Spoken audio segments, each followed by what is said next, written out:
Every day, American children enjoy the benefits of living in a free country. But how much do these children understand about the price that was paid to secure that freedom? How much do these children know about the sacrifices that were made by patriots of generations past? How many understand what it might take to secure that same freedom for future generations? Hello, I'm John Elway. It's been said that the children are our future, and in many ways, it's true. As we remember those who have served our country with honor, courage, and dignity, and as we consider that the youth of today will be relied upon to carry the light of freedom into the future, important questions emerge. Where will the next generation of American patriots come from? And what is being done to ensure that the values that have made America great and kept it free will be passed on to the future generations? In the next few minutes, I'd like to share a little bit about an organization that is working hard to make a difference. It's called the Joe Foss Institute. Our mission is to promote patriotism, public service, integrity, and an appreciation of America's freedoms.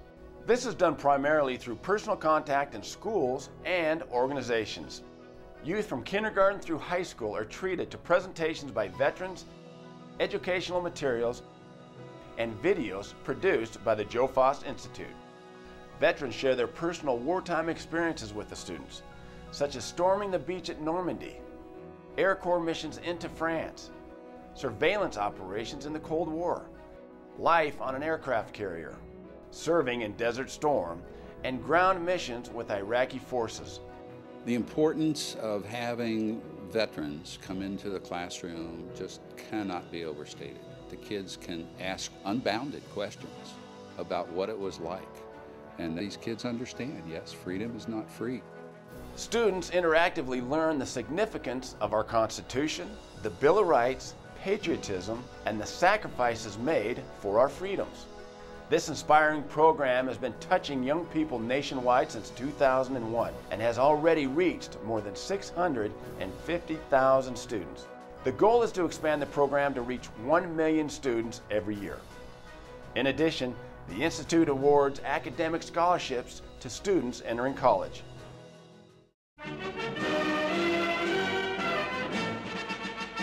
This work is part of the legacy of a truly great American. General Joe Foss was one of the most highly decorated fighter pilots in American history.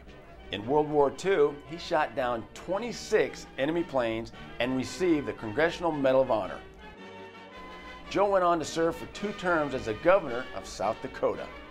Over the course of his career, he hosted television programs, directed national charities, was appointed commissioner of the American Football League, and was instrumental in that role in the creation of the Super Bowl. Joe was a true patriot who loved his country. He started the Institute because he was passionate about our most important values and determined that they be preserved and passed on to each generation.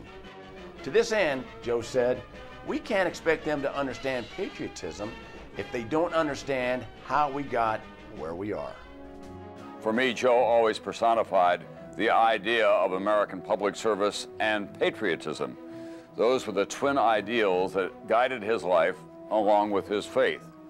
Now that Joe is gone, it's up to the rest of us to advance the work of the Foss Institute, which will make plain to generations of students and young people who have not known the bitter taste of war or its terrible costs, how important it is to be a patriot and a dedicated citizen in this country.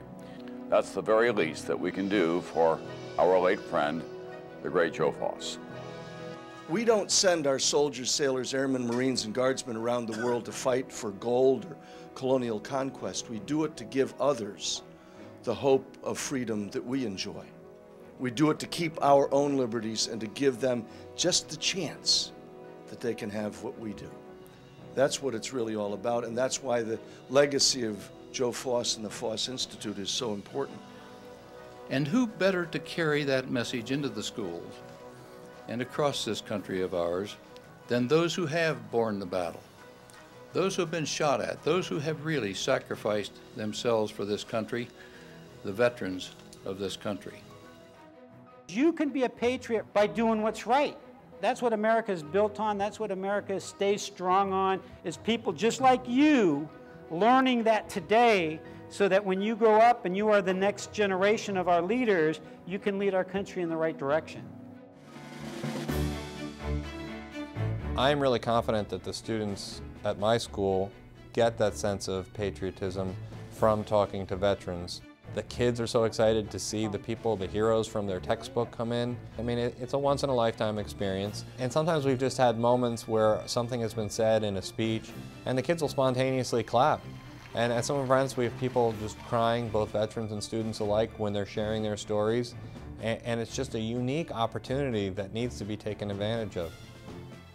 To see their eyes light up when they're hearing these stories and interacting with the history is just a thrill. They're getting this chance to experience history that really you can't compare to anything else. Each veteran had unique stories, and I guess they're sort of rock stars in their own ways. They've done so much. The very first question that I get every class period following veterans speaking to the students is, can they come back in? Dates and facts and numbers, they're kind of hard to digest, but when you put it into terms of real life experiences, it's just incredible. I was concerned about what the kids were learning, and I think that the media picked up on the very, very negative aspects of a very, very small percentage of military operations. There is a great deal of things that people don't hear enough about going in to a school or to an orphanage or hospitals that they've repaired and manned. We seem to get farther away from patriotism. We don't teach it in the classroom anymore like we should. You know, textbooks have become more liberal. And I think that when these kids sit down with these true heroes that served in our wars, fought for our country, there's a renewed sense of patriotism in our students. So that's when I was in Iraq. They don't understand patriotism because they don't understand any of the history that led up to why we are free people, you know, and so this contribution here to patriotism is just great. And I wish all schools had a program like this. I have definitely become more patriotic. I got to spend some one-on-one time with an Army Ranger, and that was definitely a cool experience because, well, he was there and he was on the front lines at Point to Hawk. You don't get those stories from a textbook. We're probably one of the last generations who's actually going to be able to hear their stories. And we're going to be able to tell that to our children and to their children. But all those men who made sacrifices, they helped us become what we are today. And they really need to be honored. I'm a believer in the Joe Foss Institute and what we're doing for America's youth. If you're a veteran or currently active in the military, we'd love to have your participation. If you're involved in a school, we'd like to bring this program to your students. And for anyone who wants to learn more, please visit our website. Thank you for your time, and I sincerely hope you'll join us.